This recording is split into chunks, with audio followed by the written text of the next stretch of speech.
Hello बच्चों, आपका अपने YouTube channel Parth Keshav science में स्वागत है। आइए आज हम क्लास 10th की बेसिक मैथ्स में आपका अध्याय 1 वास्तविक संख्याओं का के बारे में अध्ययन करेंगे। देखिए, अभी हम वास्तविक संख्याओं के बारे में पढ़े, जिसको हम दो भागों में बांटें, परिमेय संख्या और अपरिमेय संख्या के। परिमेय संख्याओं को परिमेय संख्याओं को जानने के लिए कई संख्याओं के बारे में अध्ययन करना पड़ा, जिसमें हम प्राकृतिक संख्या, पूर्ण संख्या और पूर्णांक के बारे में जानकारी प्राप्त कर लिए। आज का हमारा प्रश्न है, टॉपिक है परिमेय संख्याएं।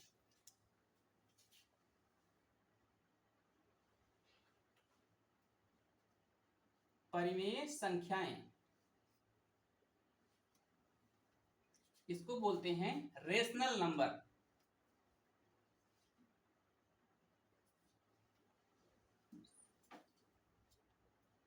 देखिए, रेशनल नंबर अंग्रेजी शब्द रेशनल के रेशियो से बना है, रेशियो से लिया गया है, जिसका अर्थ होता है अनुपात, जिसका अर्थ अनुपात होता है। देखिए, जैसे आपके पास पार्थ हैं और सार्थक हैं, पार्थ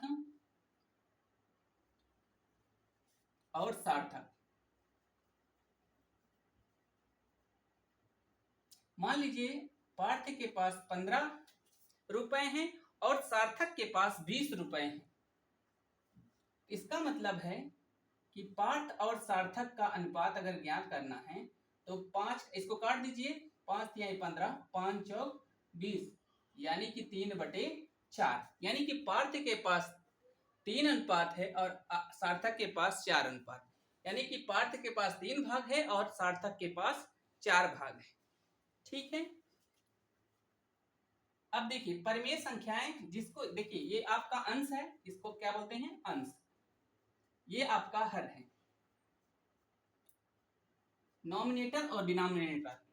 अंश और हर, अगर किसी संख्या को अंश और हर के रूप में लिख सकते हैं, ऐसी संख्याएं क्या कहलाती हैं? परिमेय संख्याएं। कह सकते हो परिमेय संख्याओं को कि ऐसी संख्या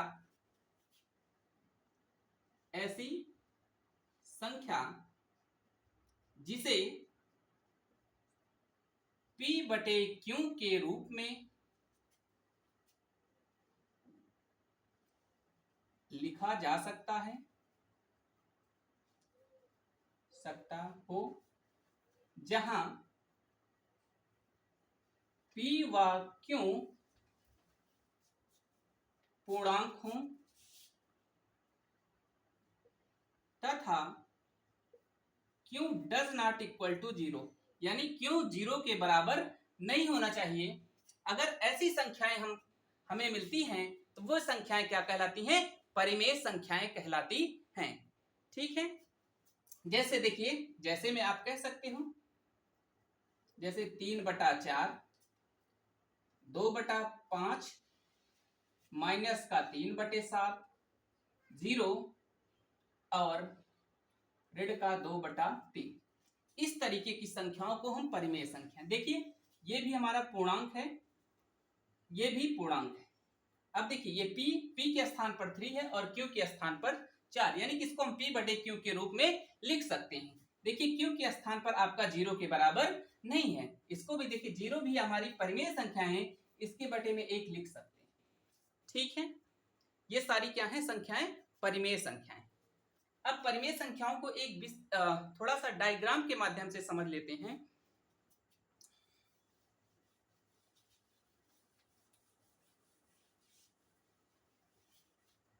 देखिए, सबसे पहले प्राकृत संख्याएं।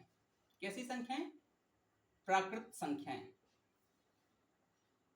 जैसे 1, 2, 3, 4 डॉट डॉट डॉट, प्राकृतिक संख्याएं। फिर उसके बाद आपका पूर्ण संख्या आती है। पूर्ण संख्या जैसे 0, 1, 2, 3 डॉट डॉट डॉट। उसके बाद हम पूर्णांक लिखते हैं। पूर्णांक में जैसे -1, -2, 0, माइनस का 3, इस तरीके से इत्यादि आपके पूर्णांक भी हैं। उसके बाद आता है परिमेय संख्याएं। किसके बारे में? परिमेय संख्या, जैसे 2/3, 0, ऋण का 1/2 इत्यादि सारे क्या हैं? परिमेय संख्या। क्या है? परिमेय संख्या। देखिए इस प्रकार से हम कह सकते हैं कि सभी प्राकृतिक संख्याएं क्या हैं? परिमेय संख्याएं। सभी प्राकृतिक संख्याएं क्या होती हैं? परिमेय संख्याएं। और सभी पूर्ण संख्या भी क्या होती हैं? परिमेय संख्या। और सभी पूर्णांक भी क्या होते हैं? परिमेय संख्या।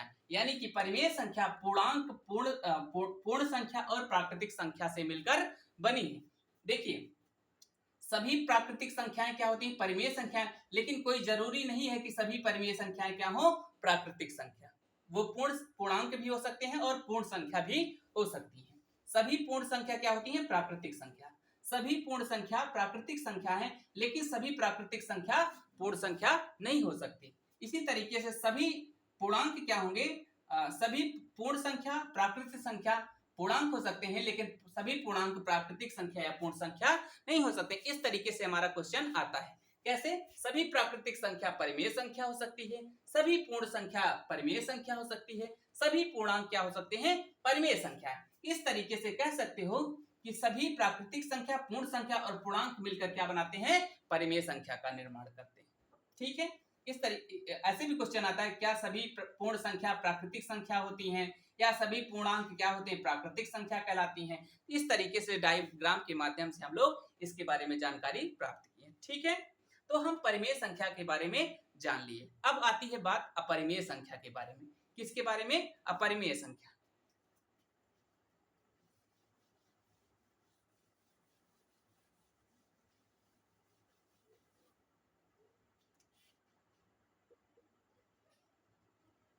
अपरिमेय संख्या, इर्रेशनल नंबर्स।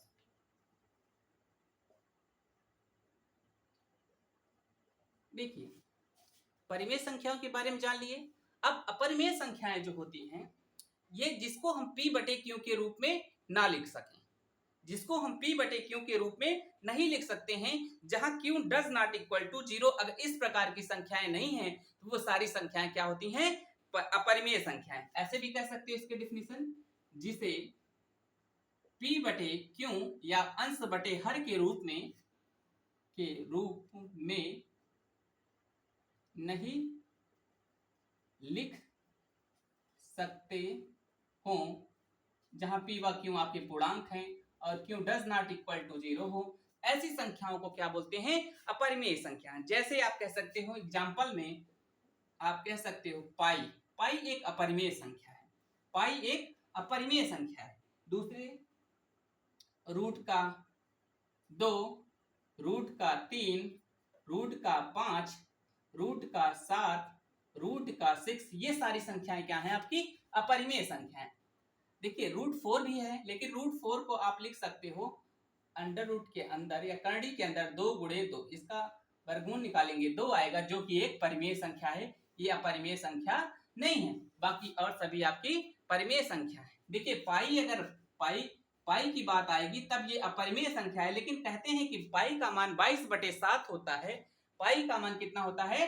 22/7, जो कि ये परिमेय संख्या। अगर 22/7 पूछ रहा है तो वो परिमेय संख्या है, लेकिन अगर पाई की बात आ रही है तो वो क्या होगा? अपरिमेय संख्या। ठीक है। देखिए एक महान गणितज्ञ या भौतिक शास्त्री बोल सकते हो, आर्किमिडीज, जिन्होंने बताया पाई की वैल्यू, उन्होंने ही बताया। जैसे आपके पास एक वृत्त है, क्या है? वृत्त।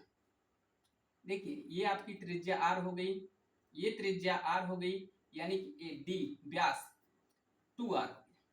उन्होंने ये बताया है कि पाई जो है ये परिधि, इसके परिधि की पूरी जो लंबाई है, परिधि की लंबाई और उसके व्यास के अनुपात को क्या बोलते हैं? पाई की वैल्यू आती है। अगर परिधि की लंबाई और उसके व्यास से जो भाग देने पर मान प्राप्त होगा, वही क्या होता है? पाई। जैसे कह सकते हो आप परिधि बटे में आपका व्यास है। अगर परिधि में व्यास से भाग देने पर, ये परिधि आपकी है, इसमें अगर व्यास से भाग देती हैं तो क्या आता है, पाई की वैल्यू जो मान आता है वही क्या होती है, पाई की। यानी कि पाई बराबर यहां से कह सकते हो आप, परिधि क्या है आपका, परिधि लिखे रहिए ऐसे, परिधि, और व्यास कितना है आपका 2r है। या यहां से आप परिधि निकालना चाहोगे तो परिधि बराबर आपका क्या आ जाएगा, 2 पाई r। यही हमारे देखिए सर्किल की परिधि यहीं से ज्ञात होती है, 2 पाई r, यही हमारा सूत्र है सर्किल का। ठीक है, अब परिमेय संख्या जान गए, अपरिमेय संख्या जान गए। अब आती है बात सम संख्या की। अब बात किसकी आती है बेटा, सम संख्या की। सम संख्याएं और विषम संख्याएं, अभाज्य संख्याएं, भाज्य संख्याएं, सहअभाज्य संख्याएं, और आपके पास पूर्ववर्ती संख्या, परवर्ती संख्या, ये आदि आपकी संख्याएं हैं। इन सब के बारे में भी हम अध्ययन करेंगे।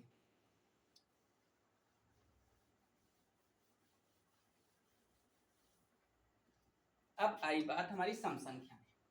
कैसी संख्याएं, सम संख्याएं। सम संख्याएं, इवन नंबर, इसको बोलते हैं इवन नंबर्स।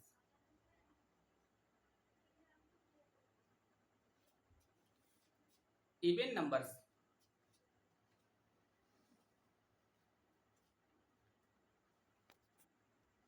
देखिए इवन नंबर यानी कि सम संख्याएं। ठीक है, इवन नंबर यानी कि सम संख्याएं।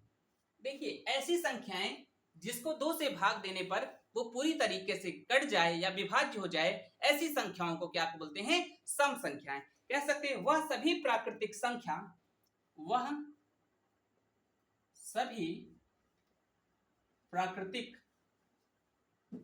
संख्याएं जिसमें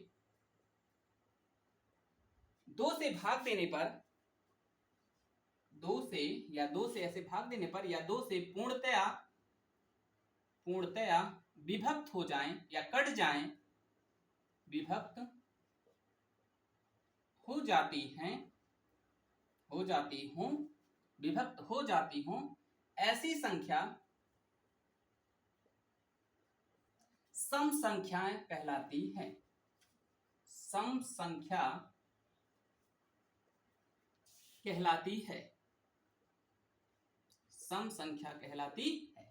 जैसे मैं कह सकती हूं एग्जाम्पल में, 2 से भाग देने पर ये पूर्णतः कट जाएगा, 4, 6, 8, 10, इस तरीके से जो भी संख्याएं हैं वो क्या कहलाती हैं, सम संख्याएं। ठीक है, अब बात आती है विषम संख्या के बारे में। किसके बारे में, विषम संख्या। विषम संख्या जिसको क्या बोलते हैं बेटा, ऑड नंबर्स। ऑड नंबर्स, विषम संख्या को क्या बोलते हैं, ऑड नंबर। ठीक है, इसको कहेंगे वे सभी संख्याएं जो पूर्णतया 2 से विभक्त ना हो, ऐसी संख्या विषम संख्या कहलाती हैं। वह सभी संख्याएं जो 2 से विभक्त ना हो, ऐसी संख्या विषम संख्या कहलाती है। विषम संख्या कहलाती है। देखिए जैसे में आपका क्या होगा, 1 2 से नहीं कटेगा, 3 भी 2 से नहीं कटेगा, 5, 7, 9, इस तरीके से आपकी जो संख्याएं आएंगी वो क्या कहलाती हैं, विषम संख्या कहलाती हैं। जो 2 से विभक्त हो जाएं वो कैसी संख्या होती है, सम संख्या। जो 2 से ना विभक्त हो वो कैसी संख्या होती है, विषम संख्या। ठीक है, अब बात आती है आपकी अभाज्य संख्याओं के बारे में। अब बात आती है किसमें, अभाज्य संख्या। अभाज्य संख्या, इसको इंग्लिश में बोलते हैं प्राइम नंबर। क्या बोलते हैं, प्राइम नंबर्स।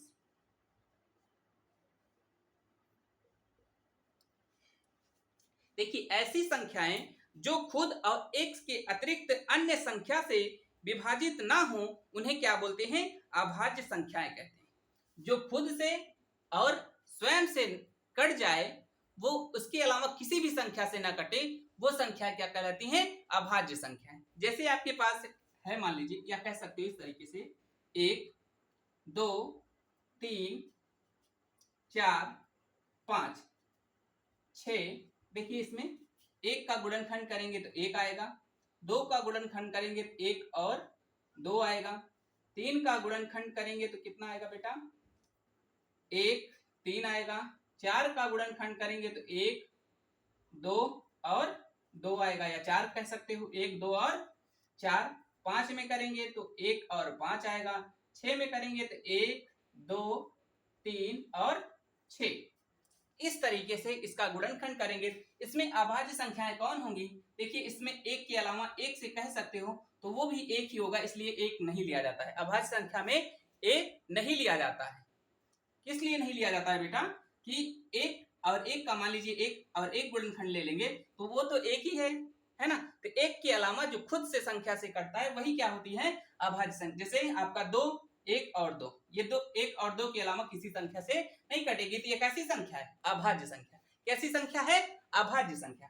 3 भी देखिए 1 और 3 के अलावा किसी भी संख्या से नहीं कटेगा, इसलिए कैसी संख्या है, अभाज्य संख्या। अब 4 में देखिए 1 2 और 4, ये देखिए 1 और 2 और 4, यानी कि 1 और 4 के अलावा भी ये संख्या से कट रहा है, इसलिए ये अभाज्य संख्या नहीं है। इस तरीके से 5 और 1 क्या है, अभाज्य संख्या, क्योंकि 1 से और 5 से ये कट रही है, डिवाइड हो रही है, उसके अलावा किसी भी संख्या से डिवाइड नहीं हो रही है। अब 6 का देखिए 1 2 3 और 6, ये भी आपकी अभाज्य संख्या नहीं है।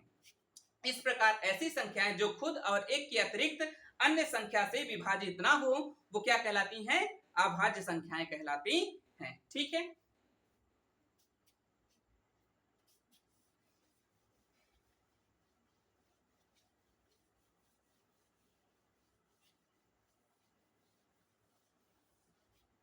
अब आगे आपकी होती हैं भाज्य संख्याएं। ऐसी संख्याएं जो खुद 1 के अतिरिक्त अन्य संख्या से विभाजित हो जाएं, वो संख्या क्या कहलाती हैं, भाज्य संख्याएं। ठीक है, अब बात आती है पूर्ववर्ती और परवर्ती। देखिए पूर्ववर्ती संख्याएं जो अपने का एक अंक पहले, जैसे 2 है, उसकी पूर्ववर्ती संख्या क्या होगी, 1। 1 की पूर्ववर्ती संख्या 0। इस तरीके से ये पूर्ववर्ती संख्या है। और परवर्ती संख्या 3, 1 का 2 का परवर्ती 3 और 3 का परवर्ती 4। इस प्रकार से पूर्ववर्ती और परवर्ती भी संख्या को हम समझ लिए। आगे हम इसके आगे अब नए सेशन, नए लेक्चर में बताएंगे। तब तक के लिए धन्यवाद।